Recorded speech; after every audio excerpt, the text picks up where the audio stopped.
everyone. So I haven't done a Glitterature in forever, and I realized that today when I was going through my books and saw that I have finished 3 Vampire Academy books since the last time I did a Glitterature.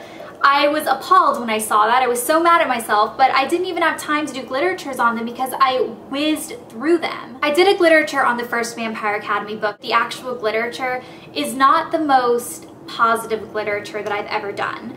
I basically say that I enjoyed the book and I'm going to read the second one, but that it's no House of Night. I basically straight up say that I don't like it as much as the House of Night series. And my opinion has changed. I like this just as much as House of Night, if not maybe even a little bit more, because right now I'm completely captivated by this series. I can't put it down. As you know, as you guys can see, I've whizzed through 3 in the last, just since I've done my last Glitterature. So I definitely am completely into this series. I am so excited. Okay, so there might be spoilers for these books in this Glitterature, just like always. I guess before I get started into the spoiler part, I will mention that the book I'm reading right now is The Secret Lives of Dresses. I'm halfway through this. I'm not even halfway. I'm right here. I've read that much, which is not that much. It's like a third of the book. And I'm having a hard time getting into it. I don't know. I talked about this in my haul video and about how I was excited. The back of the book sounds very exciting. I think I read it in that video if you want to see, but I'm having trouble getting into it. And it might be because I'm so in love with Vampire Academy that I'm going to have to finish this series before I'm going to be able to get into anything else. So I'm reading this right now, and I'm also reading the 5th Vampire Academy book. Surprise, surprise, right? Okay, so the first Vampire Academy book I'd say was kind of slow, especially if you're used to House of Night. Wasn't an incredible fan after it. The second book, I kind of felt the same way. I liked it. I liked it better than the first book. I started getting into it, but it was kind of like the first book. By the end of it, I wasn't dying to buy the third one. I didn't rush out right away and buy the third one right then and there. I waited a little while until I was like in a bookstore, and then I bought the 3rd and the 4th book for my Orlando trip that I went on with my family. I was just like, you know, these are easy books to grab. They were right there in the store I was in, and I just figured I would, you know, grab them and take them on the trip with me. These 2 are the ones that got me into this series like crazy. So Shadow Kiss, which is the 3rd book, is the one that really got me hooked on the series. This book is amazing. I loved it. Okay, so I finished this on my trip. I actually finished it when I was on an airplane, and I was so mad because I didn't have Blood Promise with me, which is the 4th one. I thought that I had packed this in my suitcase, and it wasn't until I actually got back to LA that I realized that I had left this at my parents' house. My mom ended up mailing it. But meanwhile, I couldn't wait that long because, like I said, this book got me so hooked that I ended up having to buy it on my iPad because I couldn't wait. That's how into this series I was. So if you've only read the first 2 Vampire Academy books, give it a chance. Give this one, the 3rd book, a chance, because this book is what got me hooked on the series. So I guess the spoilers are going to start now. Frostbite, the 2nd book. This one, I feel like I don't even really remember what this one's about, but I know this is the one where they like run away and they chase the Strigoi. I don't know how to pronounce that. The scary little vampire guys. And they get kidnapped by them and they have to get rescued and all this stuff. It was exciting. It was more exciting than the first one. I don't think it was as exciting as the House of Night series, but I liked it, and I liked it enough to get the 3rd book. That's all I have to say about that one. The 3rd book, Shadow Kiss, was amazing. So this is the one where she's really falling for Dimitri, and the big like attack against the school happens, and it's just, there's a lot going on in this book, and I was captivated the entire time with this book. I loved it. I was completely into it. I love Dimitri and Rose together. Rose is a character, she grew on me in this book. She kind of got on my nerves in the first 2 books because she was so pessimistic. Like, every single thing made her mad, and she had such a temper, and I understand there's the whole thing going on with like her soaking up some of the darkness from Lissa and all this stuff, but it just, I felt like shaking her and saying, life's not that bad, you have a really hot guy, like just get over it. And she kind of grew on me in this book a little bit. I started to see her as more of like an endearing character in this book a little bit. So I love them together.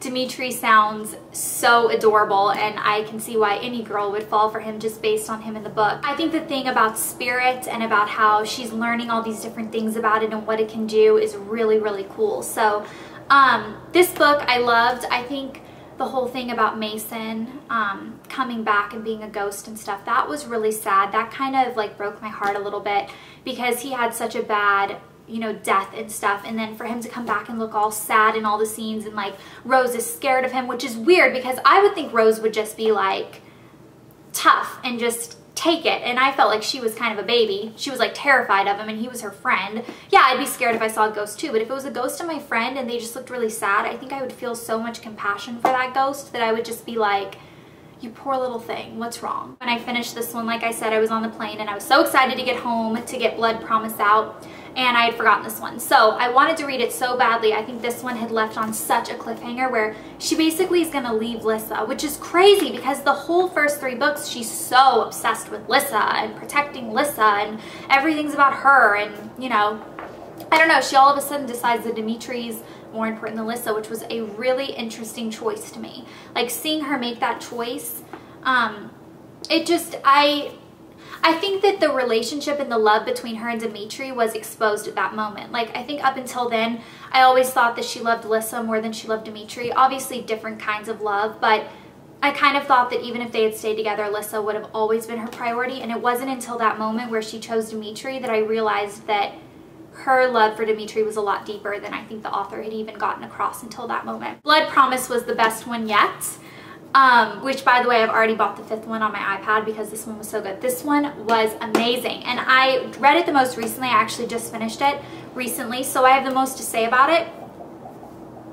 This book, like I said, was my favorite one yet. When the book first started, I was kind of bored at the beginning because, you know, she's running around, she doesn't know where to find Dimitri, she's off like in Russia and Siberia just like trying to find him, and there's not much going on. The whole thing with Sydney, the alchemist, that whole thing was kind of, it kind of bored me. I'm sure that they're going to kind of continue elaborating on Sydney's story, but I was just kind of bored. I don't think they told me enough about her to really keep me interested in her storyline.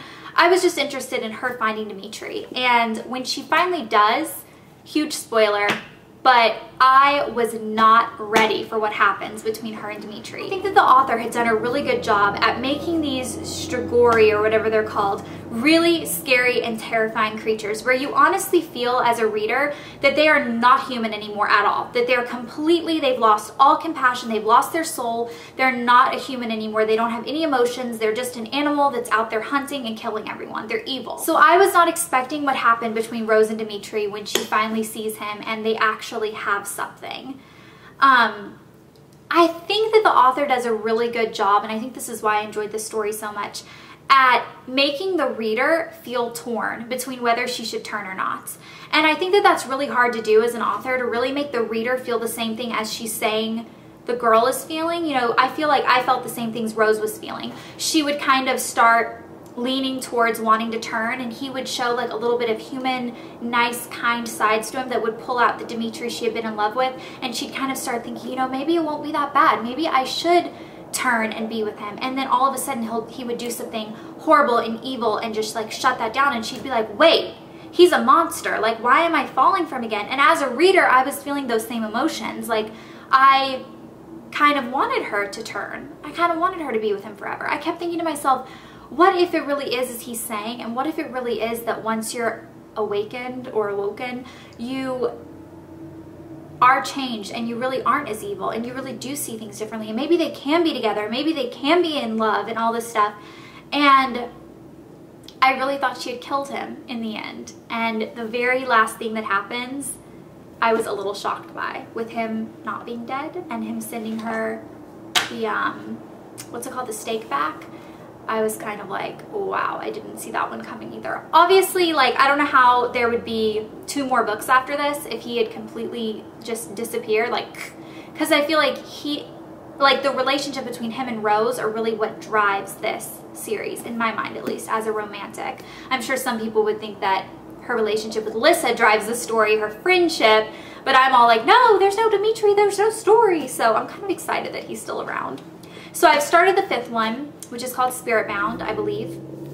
I'm only like a couple chapters in, if that, so I don't have anything to say about that yet, but I can say that if you've only read the first two, give Shadow Kiss a try, because this is the book that hooks me on the series. You can leave your video responses for your glitteratures. You can call them glitteratures. I know Glitterature was kind of named after my like glitters and all that stuff, but like I think it's a fun way to talk about literature books. So if you want to call yours Glitterature, I say like let's start a little movement on doing all these book reviews and linking them to each other, and we can just watch one right after another. So if you have one on any of these books, or if you have just a Glitterature on any book, you can video response it to this video and leave a comment on your feedback on any of these books or any favorite books you're reading, and I will see you guys next time. Bye.